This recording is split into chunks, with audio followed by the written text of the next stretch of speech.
Bonjour à tous, ravie de vous retrouver aujourd'hui pour échanger avec vous quelques astuces, notamment sur le mode de vie, l'alimentation. Alors, quelques petites astuces le matin en se réveillant. Juste avant de faire quoi que ce soit, moi je vous invite à aller gratter votre langue. On trouve des petits gratte-langues en pharmacie ou avec votre brosse à dents. D'enlever tout ce qui va se retrouver sur votre langue. C'est une pratique de yoga. Qui permet à tous les microbes, notamment les bactéries, de pouvoir être évacués plus facilement. Et c'est toujours ce que le corps n'aura pas besoin de faire. Donc moi, je vous invite vraiment à ça. Et puis, on va regarder aussi dans l'écoute du corps, comment c'est possible pour vous de pouvoir retrouver cette connexion avec le corps. Dans un premier temps, je vous invite, surtout si vous l'avez oublié, votre corps, de vous poser tranquillement 5 à 10 minutes par jour et d'observer, les yeux fermés, toutes les sensations, les perceptions que vous pourriez avoir de votre corps. Peut-être que pendant une semaine ou une quinzaine de jours, ça va être un peu silencieux, un petit peu léger, voire très subtil. Et au fur et à mesure, vous allez commencer à sentir des zones de chaleur. Peut-être des zones que vous n'allez pas du tout sentir. Et puis quelquefois, peut-être dans les mains, les pieds, le visage, vous allez sentir des petits picotements. Et là, c'est vraiment votre corps qui vous parle. Et là, vous allez pouvoir retrouver ce dialogue avec votre corps. Pour faire quoi? Peut-être pour prendre une pause et savoir vraiment de quoi il a besoin. Et puis aussi pour savoir si les aliments sont bons pour vous, si votre corps accepte ce que vous êtes en train de lui proposer. Par exemple, vous pouvez poser comme question, surtout si vous êtes un peu accro du sucre ou accro du grignotage, qui je nourris? Qui je nourris? Qui je nourris? Si c'est votre corps, vous allez le ressentir. Si c'est une émotion, vous allez ressentir que vraiment l'aliment que vous allez prendre n'est d'aucune utilité pour vous.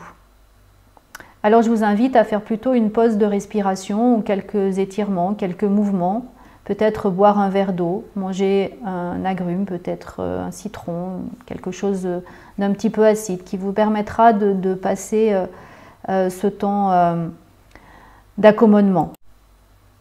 Et puis dans le choix des aliments, je vous invite à aller beaucoup plus sur les fruits, les légumes, bien sûr de saison, peut-être les compotes pour les gens qui ont des problèmes au niveau des intestins.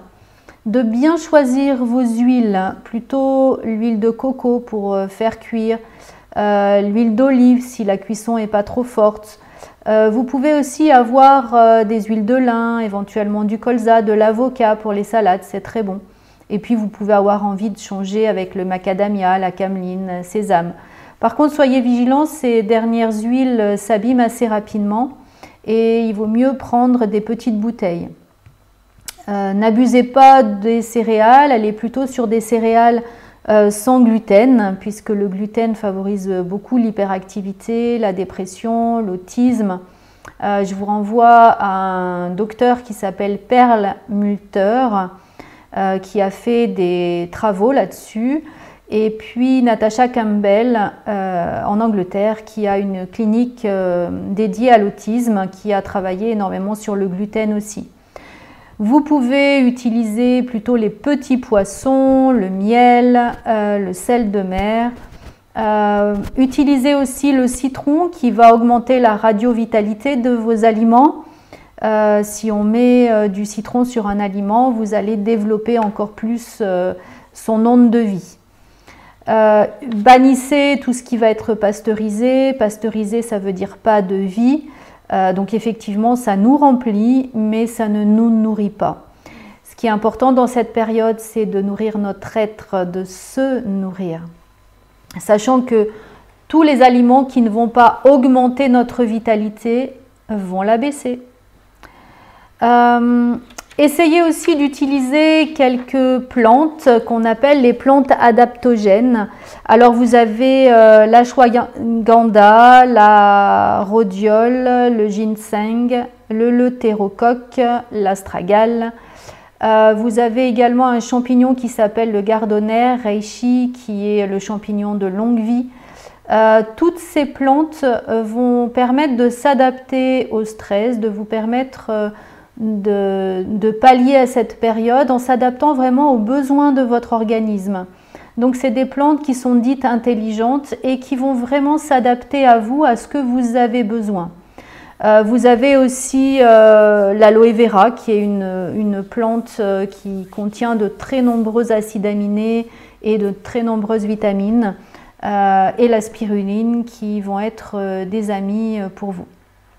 Voilà, donc j'espère que cette vidéo vous donnera les astuces dont vous avez besoin pour équilibrer, préparer, vous nourrir, pour nourrir votre corps, pour nourrir votre être. Je vous souhaite une bonne fin de journée et à demain.